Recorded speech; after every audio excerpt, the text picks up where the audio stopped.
Okay, welcome everyone to today's webinar. I know we don't have a lot of people that join us so far, but hopefully they're gonna catch up when we start.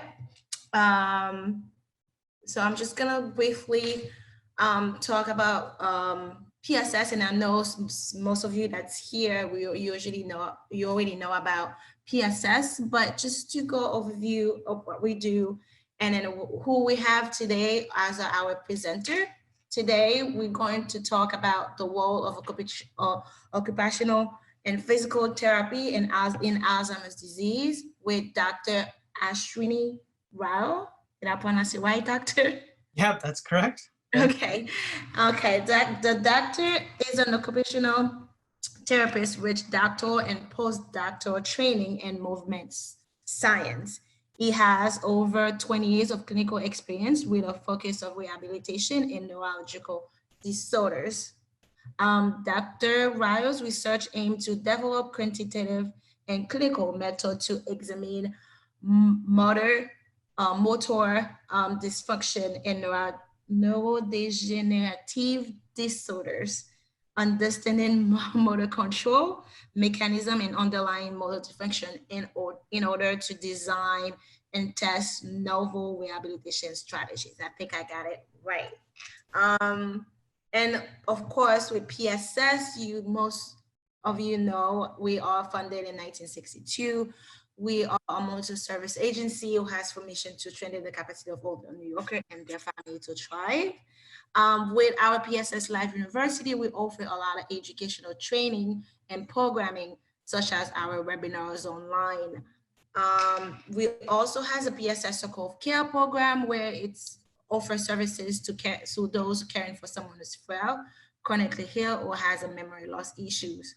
And our grandparents services where a grandparent older than the family member is taking care of their grandchild, right? PSS also has our coming of age program where it's a program that inspires people 50 plus to live with passion and purpose. We want to talk about how we're going to conduct this webinar today. If you have any question, please add it to a Q&A box. I know we're going to wait at the end of the presentation to ask them, but if the doctor wants to see a question that he wants to answer while we're doing the presentation, he can do that. And of course, if you want to know more about our services, please visit us online for PSS Circle of Care. It's psscaregiver.org, coming of age, NYC.org. And all the event and classes that we provide at PSS, they are listed online at pss.org/event. And for all the webinars and all other classes that we have been recording, they also posted on our website that is pssusa.org/resources. And also this webinar will be posted online. For those of you that missed it in today, you can go back and view it. Doctor, you all set to go? Okay, thank you.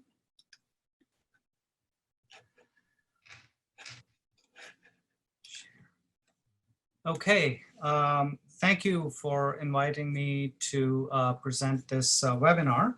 And thank you to those of you who were able to join this afternoon. Can everybody, I hope, can see the screen clearly? Yes, we can see it. Okay, wonderful. Thank you, Shana, for that introduction. Yes, my primary role is as professor of rehabilitation and regenerative medicine at Columbia University Medical Center. And I'm also part of the Center of Excellence for Alzheimer's disease, which is a center most recently funded through a grant from the New York State Department of Health.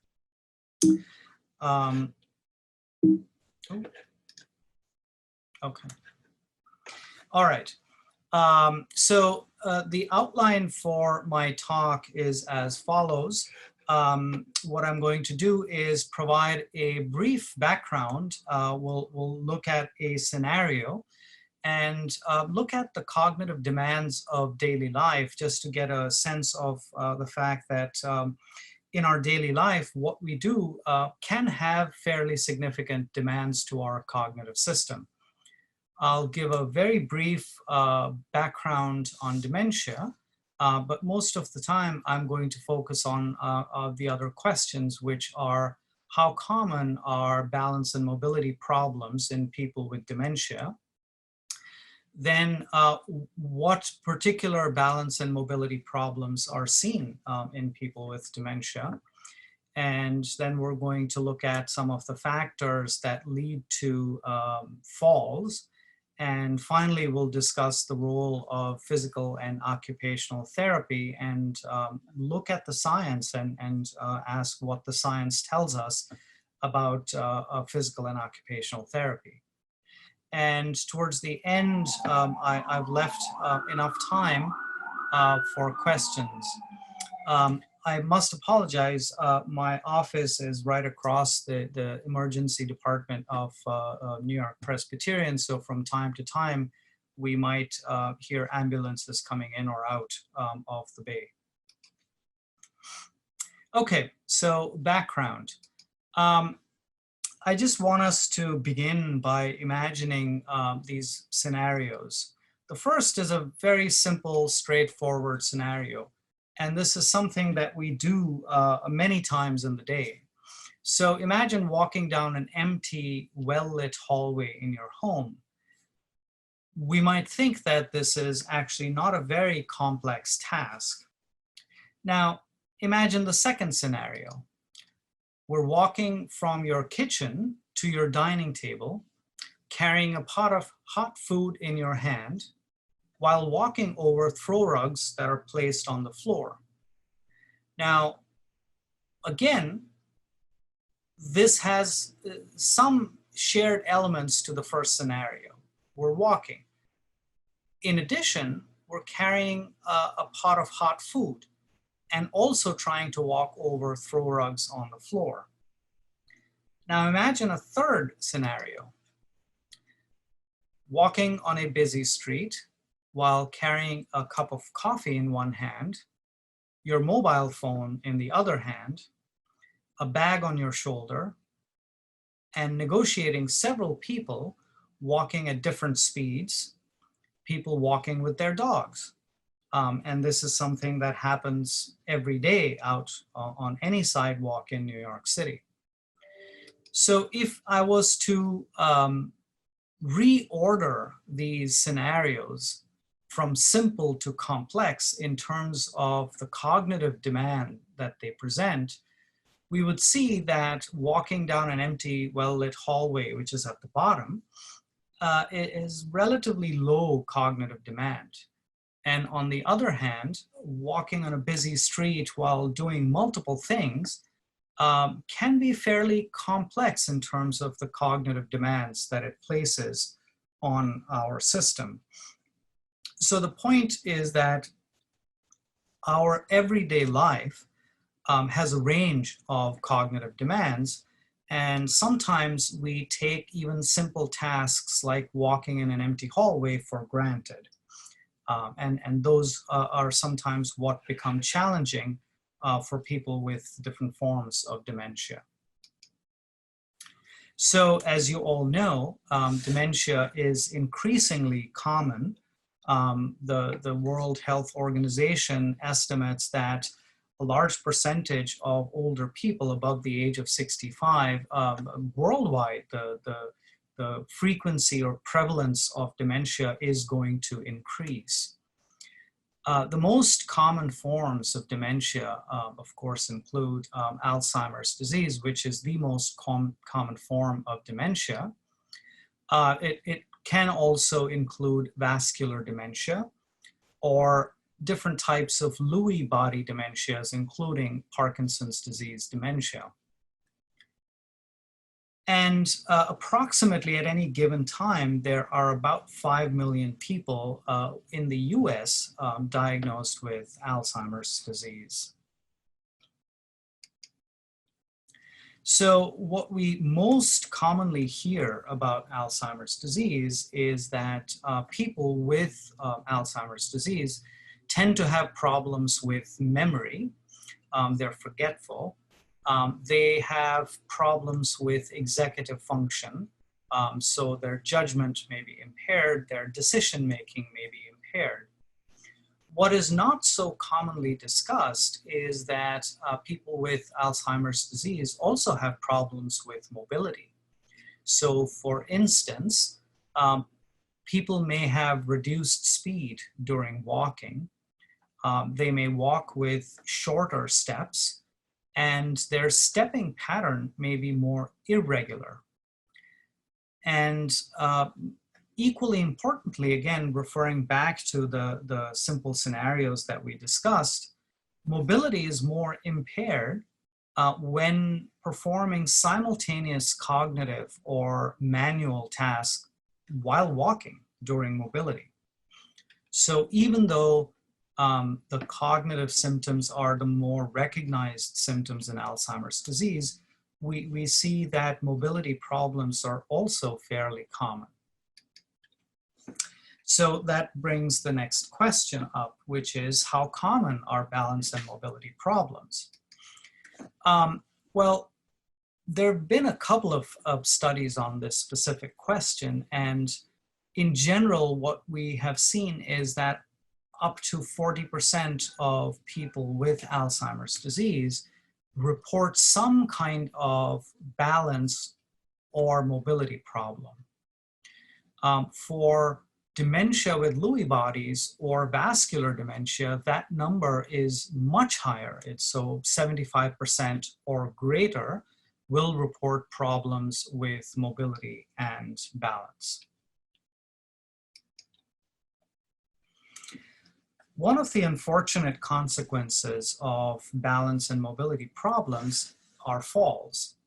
And the question is how common are falls in aging and in people with dementia?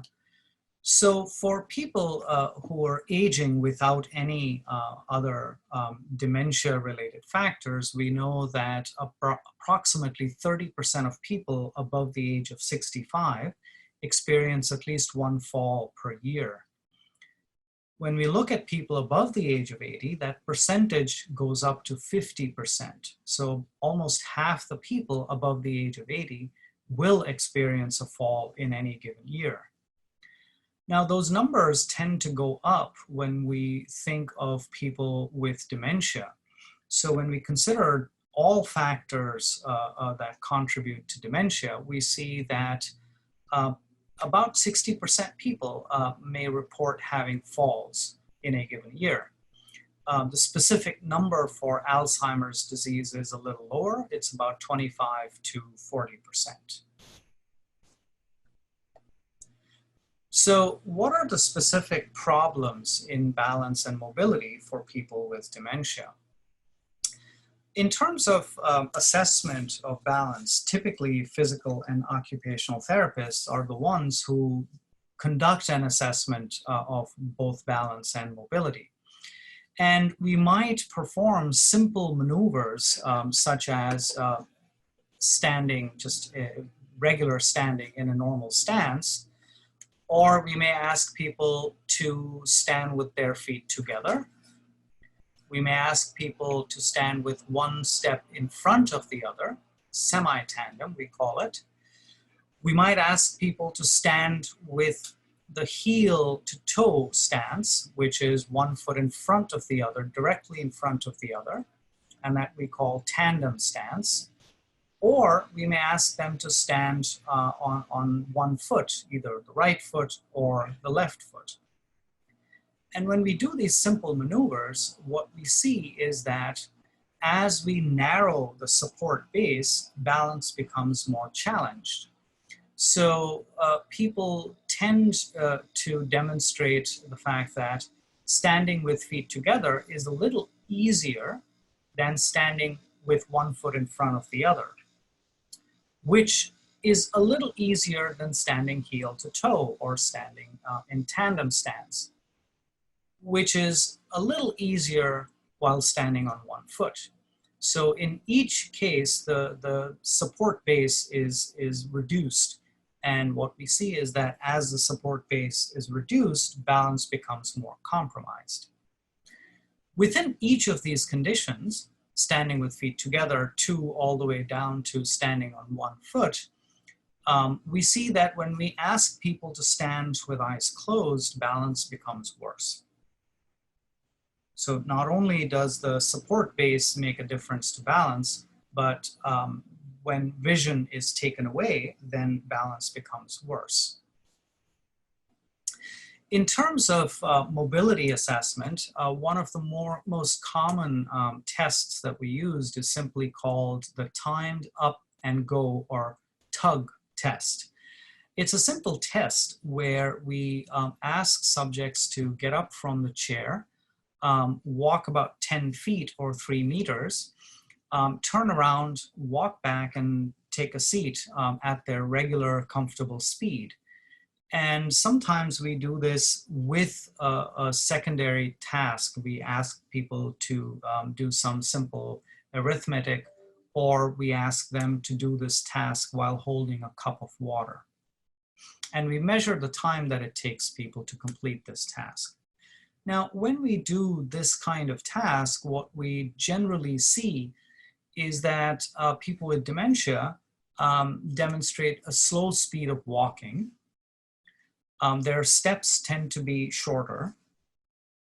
They may demonstrate shuffling of steps. People tend to spend more time on both feet. Their support base is much wider. Turns tend to be unstable. And sometimes they have a difficulty getting up from the chair. And at other times, they may have difficulty sitting down on the chair. And we analyze each one of these components to get a better sense of where the challenges might be in order to target our specific intervention. Now, as I mentioned before, one of the unfortunate consequences of balance and mobility problems is increased risk for falls and related injuries. And again, as we mentioned before, fall rates can be up to 40%. So up to 40% of people may report a fall in a given calendar year. Now, this is obvious that if people fall, that can lead to negative consequences. The most obvious consequence is that people could get injured. In addition, and this is something that we are particularly concerned about, is that after a fall, people tend to develop a fear of falls. And I'll talk a little more about this soon. In addition, after falls, what we see is that people tend to have reduced independence in their basic activities of daily living, such as dressing or bathing and toileting, etc., which then reduces their quality of life. Now, I mentioned that anytime people have a fall, one of the consequences is that people develop a fear of falls. And when people have a fear of falls, typically people, what they tend to do is they reduce their mobility. And reduced mobility in the short term may be adaptive or helpful. But over the long term, what that does is reduced mobility leads to deconditioning, which results in a loss of strength and balance, which itself increases the risk for falls. And the higher risk for falls then results in additional falls. And so we think of this as a negative spiral where falls and the related fear of falls, which can often lead to reduced mobility, actually produces the conditions that increase the risk for falls.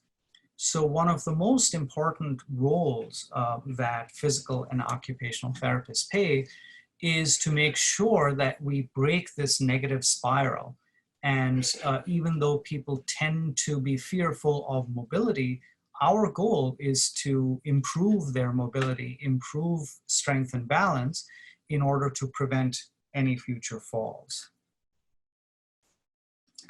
So what are some of the factors that lead to falls? We just talked about the first one, which is reduced physical activity. That itself can result in an increased risk for falls by deconditioning people. A second important contributor to increased risk for falls is balance and mobility problems. So the walking irregularity that we talked about earlier and imbalance also contribute to an increased risk for falls. In addition, as we age, we tend to have reduced vision and perhaps reduced hearing. And those may also contribute to an increased risk for falls. Of course, one of the most important contributing factors to falls is age, which we cannot do anything about, unfortunately. Sometimes, because of advanced age and other underlying conditions, people tend to have a prescribed number of medications. And it's important to pay attention to the side effects of these medications because they sometimes can lead to dizziness and a sense of imbalance. And then finally, relative to dementia and particularly Alzheimer's disease, cognitive problems and confusion may also lead to an increased risk for falls. Now, in terms of factors outside of people, so environmental factors, there are a number of factors that could lead to an increased risk for falls, such as lighting within our home environment, walking surfaces, whether the ground is level or not, whether we have adequate space to move around, supportive furniture. Sometimes there's clutter in our apartments, and that may contribute to an increased risk for falls. And very importantly, absence of safety or grab bars within the bathroom or kitchen or bedroom as the need is. So what do occupational and physical therapists do?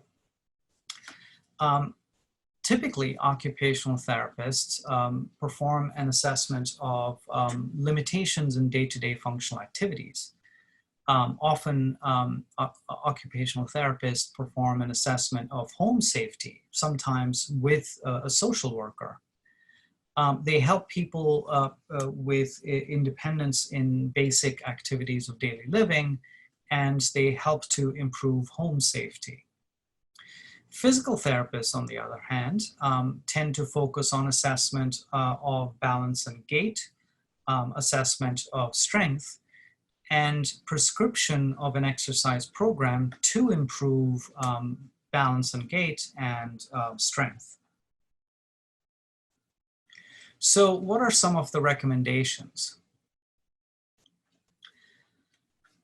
One of the most important things, and particularly important early on in the disease, is to start and maintain a consistent daily schedule of activities. I have seen that people who tend to maintain a daily schedule of activities tend to stick by the routine, and that over time is actually quite helpful. As you've probably heard and experienced, we tend to be creatures of habit. So the sooner we instill good habits, they tend to last and help us over the long term. In general, we recommend increasing overall physical activity by either participation in a walking program, participating in balance exercises, and either individual or group exercises, and improving balance and muscle strength. Those are key goals within occupational and physical therapy. So what does the research say? So a few years ago, we had done a systematic review and we asked, well, what does the research say about the effect of aerobic exercise, such as walking, and strengthening exercise on activities of daily living? And we found a number of studies. In that particular paper, we had about 6 studies, all of which demonstrated that participation in a walking program, either individual or group walking program, and strengthening exercises improved independence in activities of daily living. More recently, there have been additional review papers that have looked at the research, which demonstrates that actually exercise reduces functional decline over time. And then finally, there are also studies that show that exercise may also have a positive impact on cognition, which is extremely important. So I use this illustration as perhaps the worst case scenario. I hope none of our houses end up looking like this. But I wanted to just take a moment for us to look through this figure and see the number of environmental hazards that we can identify. So we'll start with the stairs. We notice that one, there are objects placed on the stairs, so those can become obstacles which could increase the risk for falls. Second, we notice that there are no railings on the stairs, which could be a safety hazard. Third, we see that there are throw rugs placed on a couple of different places, both within the living space. Fifth, in addition to the throw rugs, there are electrical cords that are placed across the floor, which may also become obstacles. Fifth, there is this coffee machine is leaking and may actually be a safety hazard. There's also an animal, which while wonderful to have at home, sometimes when animals come in the way of our walking path, that may actually again increase the risk for falls. So often occupational therapists perform a safety assessment in order to identify if any environmental modifications are necessary. So what we typically recommend is to maintain adequate lighting. We look at obstacles and to try and remove obstacles, including as many floor rugs or mats that can be removed. We recommend removing clutter as much as possible, to assess whether furniture is stable, to remove electrical cords from the walking path, to make sure that there are safety railings wherever needed, and to ensure that the furniture height is adequate for the person with dementia. So I'll go through each one of these recommendations. So in terms of lighting, it's important to ensure that there's bright and consistent light in all areas. Sometimes we tend people to avoid contrasting areas of very bright and very dim light, because that contrast may suddenly disorient people. Surfaces should be level as much as possible. When surfaces are not level, as is the case with stairs, or as is the case when there's a change in texture from a wood floor to a carpet, you may enhance the transition points, as you can see in this, the edge of the steps has been enhanced by having a lighter colored tape, which may, highlight attention on the edge of the stair a little more prominently. In terms of the living areas, it's important as far as possible to place the furniture closer to the wall so that there's adequate space to walk within each room. Reduce the number of coffee tables or side tables because they may become obstacles. To remove cords and throw rugs from the floor.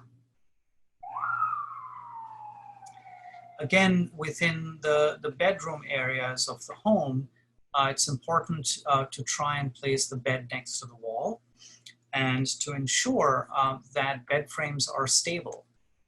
And some people, in fact, say that if the bed frame is not stable, that even stacking a couple of mattresses on the floor may be a good option. Again, just like the living areas, removing throw rugs, removing cords from the floor is important, and removing small furniture from the walking path to improve safety. In terms of bathroom modifications, I realize that this can be a challenge in urban apartments because urban apartments tend to be smaller. So there may not always be adequate space. But in general, the recommendation is that a shower stall generally is easier to get in and out of than a bathtub. But in either case, it is very helpful to have safety bars, particularly at the entrance of the shower stall or bathtub, and also inside. And sometimes it's helpful to have a shower bench or shower chair because it's easier for people with compromised balance to sit and take a shower. As I mentioned, additional modifications recommended is if we use a shower bench or chair, is to transition to a handheld shower. Often we recommend just tying soap on a string so that even if it falls, it's easier to pull up. And safety bars, not just around the bathtub, but also around the toilet is useful, especially when people have difficulty getting up from the toilet seat. So I've given a lot of recommendations, and as Shana mentioned, this presentation will be made available to you. But I just wanted to summarize some of the recommendations that we talked about. So we talked about the fact that even though dementia and Alzheimer's disease is most commonly associated with difficulty with memory and cognitive function, we see that problems with balance and mobility are also fairly common, and that these problems in balance and mobility result in an increased risk for falls and reduced independence. We looked at the research which says that exercise is helpful in maintaining functional independence and in improving strength and balance. And home safety assessments and modifications are extremely helpful in eliminating and reducing environmental hazards, which may themselves contribute to falls. And finally, it's very important to maintain a consistent schedule of activity to prevent any confusion as people struggle with dementia. If you need any assistance or would like to refer someone for an assessment, please go to our website. It's the Center of Excellence for Alzheimer's Disease at Columbia University. And the CAD coordinator is Priscilla Liriano. And I've listed the phone number and the email for you to get in touch should you have additional questions or queries. Thank you all for your attention, and I think we have some time for questions, should there be any questions. Thank you again, doctor. That was a very really good information for our caregivers and anybody that was listening to. And I think it's a good idea also that we do have, that we posted online, that people that missed it, they can always go back and view it. So far, if anybody has a question, you can add it on the Q&A box, but like I said, it was so, so clear. And, but if you do have questions regarding the services that the doctor provide at Columbia University, the Center of Excellence, so please reach out to them. And also if you have it, you can just reach out to us. We can give you the information. I don't think anybody has any question, but please, if you do have a question after you think of something, you can just reach out to us, right, doctor? Sure, absolutely. And what I'll do, Shana, is I'll send you the presentation so that you can put it up on your website. Yes, we can do that. Again, thank you. And thank you for all of you that participate. We know we changed your time, and I see a lot of you still come up and participate in the webinar today. We appreciate you, that you're always online with us. And again, I appreciate your time, doctor. Absolutely, you're most welcome, and thank you for participating. Thank you again, everybody. Have a great day. Thanks, you as well.